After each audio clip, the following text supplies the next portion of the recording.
ഏവർക്കും ഒരിക്കൽ കൂടി അബിക ടോക്സ് മ്യൂസിക് ചാനലിലേക്ക് സ്വാഗതം. ബംഗാൾ ഉൾക്കടലിൽ രൂപം കൊണ്ട ന്യൂനമർദ്ദം ചുഴലിക്കാറ്റായി. ശനിയാഴ്ച ഉച്ചയ്ക്ക് ശേഷം കാരക്കലിനും മഹാബലിപുരത്തിനും ഇടയിൽ പുതുശ്ശേരിക്ക് സമീപം കരതൊടും. ചെന്നൈയിൽ നിന്നും 260 കിലോമീറ്റർ അകലെയുള്ള ഫെങ്കൽ ചുഴലിക്കാറ്റ് കരതൊടുമ്പോൾ 90 കിലോമീറ്റർ വേഗതയുണ്ടാകും. ചെന്നൈ, ചെങ്കൽപ്പെട്ട്, കാഞ്ചീപുരം, തിരുവള്ളൂർ, വിഴുപുരം, കള്ളക്കുറിച്ചി, കടലൂർ ജില്ലകളിൽ ചുവപ്പ് അലർട്ട് പ്രഖ്യാപിച്ചിരിക്കുന്നു. ന്യൂനമർദ്ദം ചുഴലിക്കാറ്റായി മാറില്ലെന്നും തീവ്ര ന്യൂനമർദ്ദമാണ് കരയിൽ നടക്കുന്നതെന്നും വ്യാഴാഴ്ച അറിയിച്ചിരുന്നു. വെള്ളിയാഴ്ച ഉച്ചയ്ക്ക് 2:30യോടെയാണ് ന്യൂനമർദ്ദം ചുഴലിക്കാറ്റായത്. ഇത് മണിക്കൂറിൽ 13 കിലോമീറ്റർ വേഗത്തിലാണ് സഞ്ചരിച്ചിരിക്കുന്നത്.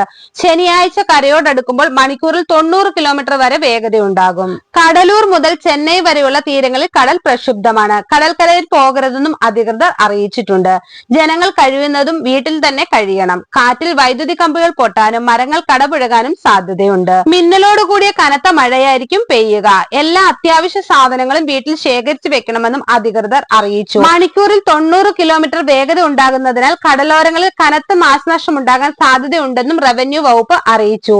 2229 ദുരന്ത നിവാരണ കേന്ദ്രങ്ങൾ തയ്യാറാക്കി. ബംഗാൾ ഉൾക്കടലിൽ രൂപം കൊണ്ട ന്യൂനമർദ്ദം ശനിയാഴ്ച വൈകിട്ടോടെ ചുഴലിക്കാറ്റായി മാറുമെന്ന കാലാവസ്ഥാ അറിയിപ്പിന്റെ അടിസ്ഥാനത്തിൽ 9 ജില്ലകളിലായി ജനങ്ങളെ മാറ്റി താമസിപ്പിക്കാനായി 2229 ദുരിതാശ്വാസ കേന്ദ്രങ്ങൾ തയ്യാറാക്കിയതായി റവന്യൂ മന്ത്രി KKSR രാമചന്ദ്രൻ അറിയിച്ചു.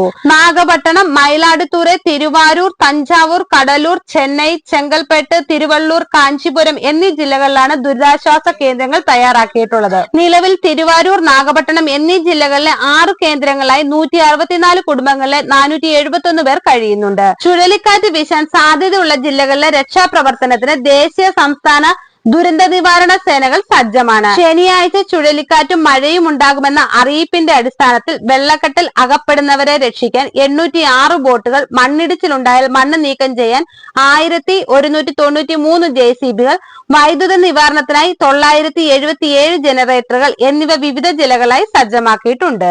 കാറ്റിൽ കടപുഴകി വീഴുന്ന മരങ്ങൾ മുറിച്ചെടുക്കാനായി 1786 യന്ത്രങ്ങളും ഉണ്ടാകും.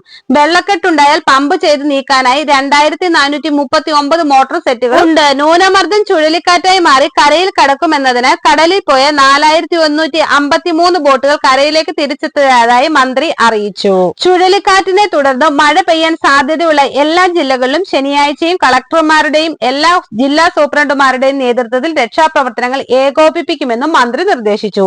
24 മണിക്കൂറും ആവശ്യ സാധനങ്ങൾ വിതരണം ചെയ്യാനുള്ള എല്ലാ നടപടികളും സ്വീകരിക്കണമെന്നും മന്ത്രി ബന്ധപ്പെട്ട ഉദ്യോഗസ്ഥർക്ക് നിർദ്ദേശം നൽകിയിട്ടുണ്ട്.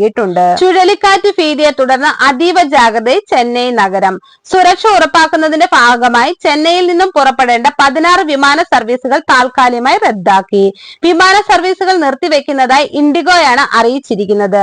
ഇത് രാവിലെ 8:10 ഇറങ്ങേണ്ട അബുദാബി വിമാനം ബാംഗ്ലൂരിലേക്ക് തിരിച്ചുവിട്ടതായി റിപ്പോർട്ട്. വിമാനങ്ങൾ റദ്ദാക്കിയതിനു പുറമെ കാറുമായി പുറത്തിറങ്ങിയ ആളുകൾ വാഹനങ്ങൾ ഫ്ലൈ ഓവറുകളിൽ നിർത്തിയിട്ടതായി വിവരമുണ്ട്.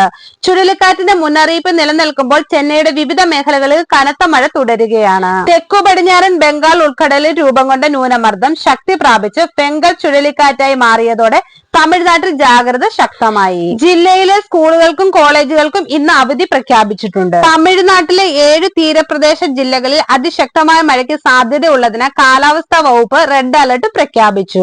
അടുത്ത 24 മണിക്കൂറിനുള്ളിൽ തെക്കൻ ആന്ധ്രാപ്രദേശങ്ങളിലും വടക്കൻ തീരത്തും അതിശക്തമായ മഴയ്ക്ക് സാധ്യതയുണ്ട്. തമിഴ്നാട്ടിലെ താഴ്ന്ന പ്രദേശങ്ങളിൽ വെള്ളപ്പൊക്കത്തിന് സാധ്യതയുള്ളതായി ജനങ്ങൾ ജാഗ്രതാ നിർദ്ദേശം നൽകിയിട്ടുണ്ട്. പ്രതികൂല കാലാവസ്ഥയെ തുടർന്ന് ചെന്നൈ വിമാനത്താവളത്തിൽ വൈകിട്ട് 7 മണി വരെ അടച്ചിടുമെന്നും അധികൃതർ അറിയിച്ചു. പല വിമാനങ്ങളും റദ്ദാക്കി മറ്റു ചില വിമാനങ്ങൾ വഴി തിരിച്ചുവിടുകയും ചെയ്തിട്ടുണ്ട്.